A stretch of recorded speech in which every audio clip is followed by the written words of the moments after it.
Assalamualaikum. Waalaikumsalam warahmatullahi wabarakatuh. Apa kabar anak soleh solehah semuanya? Alhamdulillah. Masih semangat di jam siang, di jam terakhir? Masih. Baiklah.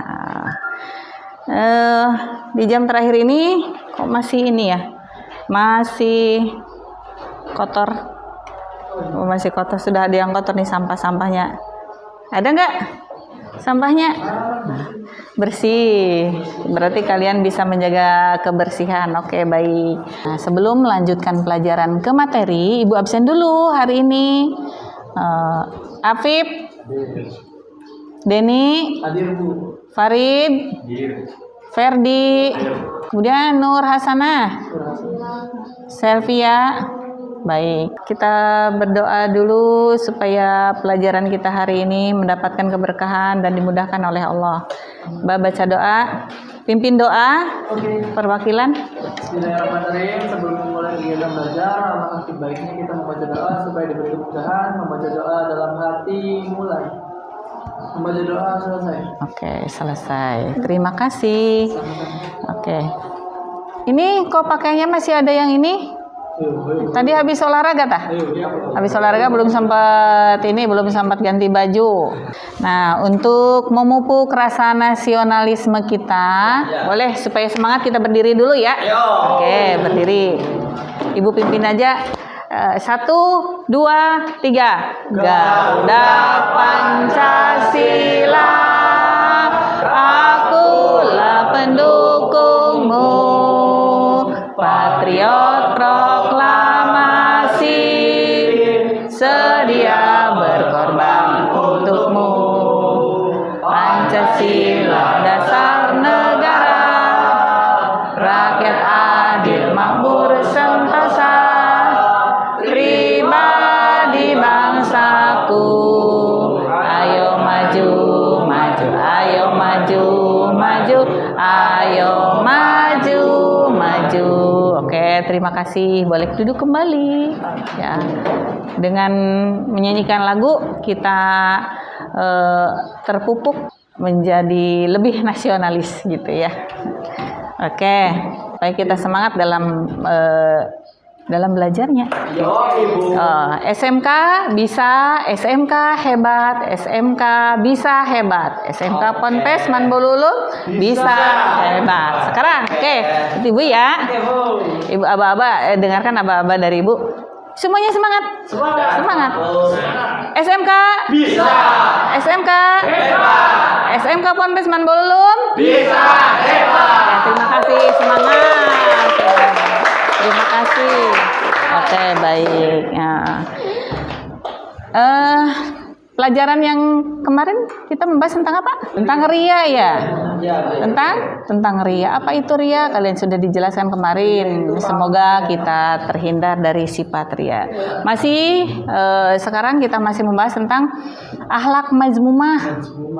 Tentang akhlak mazmumah itu ya. Apa itu takabur? Takabur itu adalah sombong. Peserta didik di sini kalian bisa menganalisis manfaat menghindari sifat takabur. Kemudian peserta didik mampu mengidentifikasi sifat takabur dan hasad. Lalu peserta didik mampu menerapkan dan membiasakan diri menghindari akhlak mazmumah dari takabur dan hasad dan meneladani para sahabat terdahulu. Kemudian peserta didik terbiasa rendah hati dalam kehidupan sehari-hari di sini. Nah, tujuan pembelajaran kita itu ya supaya ketika setelah belajar ini kalian bisa menghindari sifat-sifat tersela itu. Oke. Kemudian kita tadarus ngaji Al-Qur'an terkait dengan pembelajaran kita hari ini, yaitu tentang takabur di Quran surat Al-A'raf ayat 40. Coba aplikasi Al-Qur'annya dibuka, kita ngajinya apa Pak? Surat Al-A'raf ayat 40. Sama-sama. A'udzubillahi minasyaitonir rajim. Bismillahirrahmanirrahim. Innal ladzina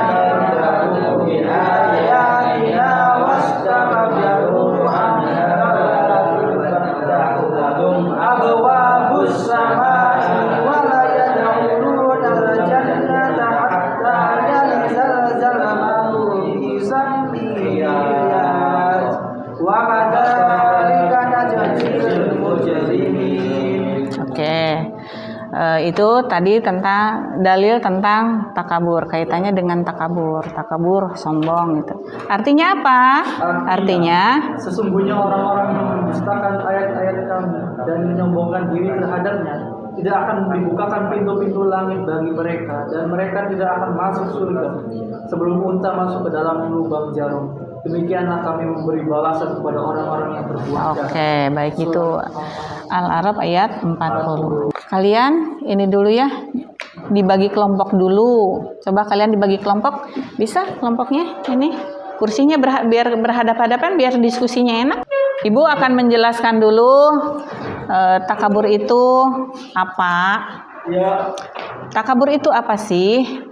Takabur itu adalah sikap menyombongkan diri. sikap seseorang yang menunjukkan sifat sombong atau merasa lebih kuat, lebih hebat dibanding orang lain. Kemudian orang takabur itu selalu meremehkan dan merendahkan orang lain, tidak mau mengakui kehebatan dan keberhasilan orang lain, dan juga menolak kebenaran. Pendapat orang lain dianggap tidak ada gunanya dan tidak mau menerima saran dari orang lain. Sifat takabur juga termasuk penyakit hati yang sangat dibenci oleh Allah, karena membuat seseorang ingin terus-menerus menunjukkan kehebatan dirinya di hadapan orang lain. Itu sifat takabur. Itu ya, semoga kita terhindar dari sifat itu. Amin. Oke, baik. Sekarang sudah dibagi kelompok? Sudah. Oke. Kalian nanti per kelompok mencari kisah inspiratif dari sifat takabur. Ibu kasih ini dulu buat nanti kalian ada ininya, ada APD-nya.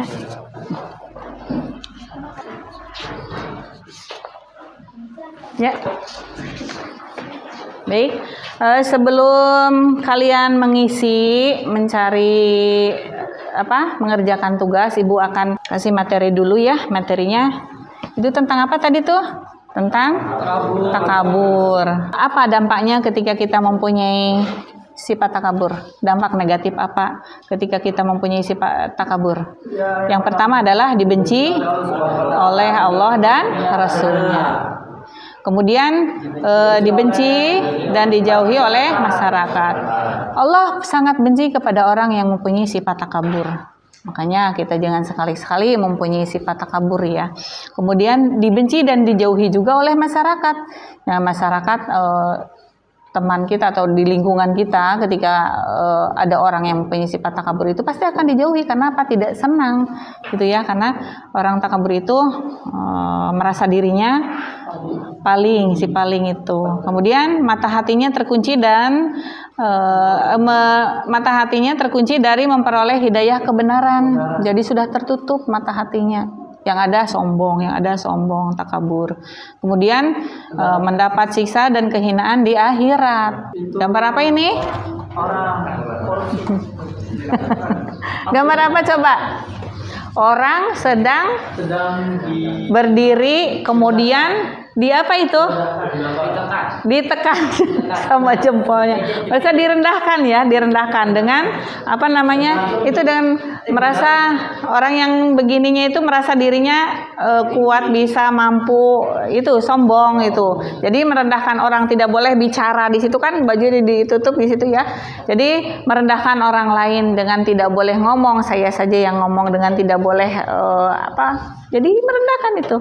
Contoh itu adalah gambar dari sifat takabur. Bagaimana cara menghindari sifat takabur? Yaitu menyadari kekurangan diri. Kemudian lalu mensyukuri nikmat dari Allah. Larangan dalil larangan dari sifat hasad ada di Quran surat An-Nisa ayat 32. Udah ketemu? Sudah. Yuk kita baca sama-sama. A'udzu billahi minasy syaithanir rajim.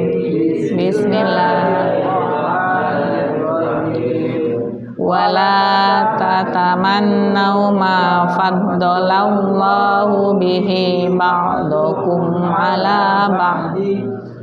للرجال نصيب مما اكتسبوا وللنساء نصيب مما اكتسبوا Was'alullahi min fadlih, innallaha kana bikulli syai'in alim.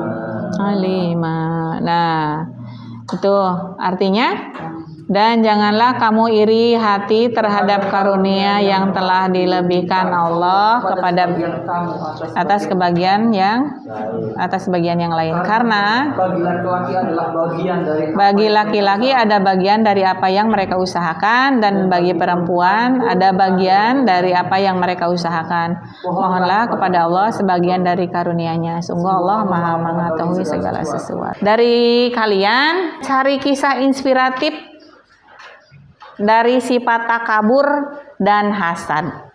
Sok, mangga. Iya. Nah, jadi ku kenen bre. Koron ku. Nek udah mulai. Sombong gak? Kaya tapi sombong gak? Mangke Iya. koron ku tenggelam. Meninggalnya tenggelam bersama hartanya. Oh, udah gitu ya. Siap. Dah? Ini? Udah Kak? Udah dikirim? Udah. Oke. Baik, siap belum? Udah siap kelompok yang siap untuk mempresentasikan. Oke, assalamualaikum warahmatullahi wabarakatuh. Waalaikumsalam warahmatullahi wabarakatuh. Saya ingin mempresentasikan hasil diskusi saya bersama dengan kelompok saya yang mendapatkan bagian dari kisah mengenai takabur, dari kisah inspiratif daripada zaman Nabi itu adalah Korun. Sebelum kita beranjak ke ceritanya, boleh Bu buka gambarnya dulu yang pertama ini. Ini? Ya, Silakan. kita awalnya itu mengenal terlebih dahulu siapa itu Korun.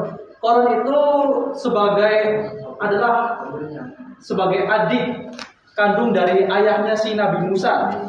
Kalau ayahnya Korun itu yang bernama Yashar bin Kahits, sedangkan ayahnya dari Nabi Musa itu adalah ayahnya dari Nabi Musa itu Imran bin Kahits. Dari Nah, Bapak setelah Kahis. itu, Karun itu sebelum menjadi kaya itu, Karun itu hidupnya dalam kemiskinan dan mempunyai banyak anak gitu dalam kehidupannya. Makanya pada saat itu Karun itu selanjutnya pernah meminta, boleh Bu dibuka yang ini Bu? Ya. Ini? Nah selanjutnya itu pada saat dia miskin, Karun itu meminta kepada saudaranya itu yang bernama Nabi Musa, meminta doa kepada Nabi Musa agar dia itu meminta harta yang kaya gitu. Nah setelah itu doa tersebut yang didoakan oleh Nabi Musa itu akhirnya dikabulkan oleh Allah Subhanahu Wa Taala. Boleh yang gambarnya selanjutnya Bu? Ya. Nih, kemudian. Dan Korun itu diberikan harta yang sangat melimpah begitu. Nah, Korun itu pada saat dia menjadi seorang yang amat sangat kaya, dia itu lupa akan ada Tuhannya. Nah, dia itu lupa bersyukur atas nikmat yang diberikan oleh Allah, sombong dan lupa bagaimana dia itu awal kisahnya bagaimana begitu. Nah, setelah kaya, boleh Bu yang ini Bu. Setelah kaya itu Korun itu berubah menjadi sombong dan tidak bersyukur atas nikmatnya, dan akhirnya dia itu pada malam harinya dan sebelum pada malam hari itu Korun itu diberikan azab oleh Allah Subhanahu Wa Taala. Nah pada malam harinya akhirnya harta-harta dan kaumnya itu ditelan oleh bumi. Nah begitu kisah ini terus. Wah, ada yang singkatnya seperti itu kisah dari Korun. Ada yang menanggapi, boleh. Kan Korun kan minta doa kepada Nabi Musa, nah langsung dikabulin. Lewat perantaranya apa? Apakah jual beli atau apa? Enggak, dia itu pada saat itu kan Korun itu pernah ke Nabi Musa mendoakannya agar pada saat itu kan Korun itu pada saat miskin dia itu kan mempunyai saudara, kan saudara Nabi Musa, istilah ayah dari kandungnya tuh apa ya bahasanya tuh. Nanti si Korun itu meminta doa agar kepada Nabi Musa agar doanya itu terkabul. Karena dia kan Nabi gitu. Sebelum saya akhiri, saya ingin menitipkan pesan kalau misalkan kalian sudah menjadi kaya atau punya, istilahnya jangan sombong. Kita harus tetap sederhana dan saling berbagi kepada orang yang di bawah kita. Oke, terima kasih. Wassalamualaikum warahmatullahi wabarakatuh. Baik, tepuk tangan semuanya. Presentasikan kisah inspiratif tentang hasad. Sekarang ini saya akan mempresentasikan atau menjelaskan dari kisah Qabil dan Habil. Qabil dan Habil adalah anak kembar dari pasangan yang berbeda, yaitu Qabil saudara kembar kelima, sedangkan Habil saudara kembar Labuda. Qabil berprofesi sebagai petani, sedangkan Habil berprofesi sebagai peternak. Terus Qabil dan Habil diperintahkan Nabi Adam untuk berkorban untuk memilih yang terbaiknya. Dan Qabil pun mempersembahkan hasil pertaniannya yang sudah busuk, sedangkan Habil mempersembahkan kambing pilihan terbaiknya. Kurban Habil diterima oleh Allah Subhanahu wa taala, sedangkan kurban Qabil tidak. Qabil merasa iri dan dengki kepada Habil sehingga membunuh yang gambar Ini. ya, membunuh saudaranya sendiri yaitu Habil. Habil yang memukulnya di kepala dengan batu. Ya. Habil dipukul dengan batu besar. Qabil adalah orang pertama yang melakukan pemakaman untuk mengorbankan Habil. Sekian dari kelompok kami. Ada yang ditanyakan? Oh iya. Boleh tak? Boleh, silakan yang bertanya. Cukup? Oke, terima kasih. Sekian dari kelompok 4. Wassalamualaikum warahmatullahi wabarakatuh. Waalaikumsalam warahmatullahi wabarakatuh. Manfaat menghindari takabur dan hasad adalah kunci untuk mencapai kebahagiaan dan keberkahan hidup baik di dunia maupun di akhirat. Kedua sifat ini merupakan penyakit hati yang berbahaya dan dapat merusak hubungan dengan Allah Subhanahu wa taala dan sesama manusia. Dengan menjauhi keduanya, seseorang dapat memperbaiki hubungan dengan Allah dengan taat dan bersyukur, kemudian meningkatkan kualitas diri dengan rendah hati dan fokus pada pengembangan diri, lalu membangun hubungan sosial dengan yang harmonis dengan saling menghargai dan tidak iri dengki, kemudian meraih ketenangan dan kedamaian dalam hati dengan terhindar dari emosi negatif, kemudian mendapatkan keberkahan dalam hidup, baik dalam rezeki, kesehatan maupun hubungan dengan sesama, kemudian selamat di akhirat yaitu dengan terhindar dari siksa api neraka. Sekian, semoga kita semua terhindar dari sifat-sifat tercela tersebut. Sampai jumpa kembali di pelajaran selanjutnya, yaitu materi fikih tentang asuransi bank dan koperasi. Nanti untuk yang belum selesai diselesaikan ya tugasnya buat pertemuan selanjutnya, dan kita akan bahas dulu nantinya yang belum selesai kita akan bahas dulu sebelum pertemuan atau materi ke asuransi kita bahas dulu awalnya ya untuk pertemuan yang belum selesai tugas yang belum selesai maaf. Kita tutup dengan doa kafaratil majlis. Semoga terhindar dari sifat-sifat tercela tersebut. Kemudian semoga materi pelajaran yang kita pelajari hari ini membawa keberkahan dan kita terhindar dari sifat-sifat tersebut dan kita bisa melaksanakan hari-hari dengan perbanyak rasa syukur, dengan tidak mempunyai rasa iri dengki dan kita tidak mempunyai sifat takabur. Kita tutup dengan doa kafaratul majlis. Subhanaka Allahumma wa bihamdika asyhadu an la ilaha illa anta astaghfiruka wa atubu ilaik. Tetap semangat. Assalamualaikum warahmatullahi wabarakatuh. Waalaikumsalam warahmatullahi wabarakatuh.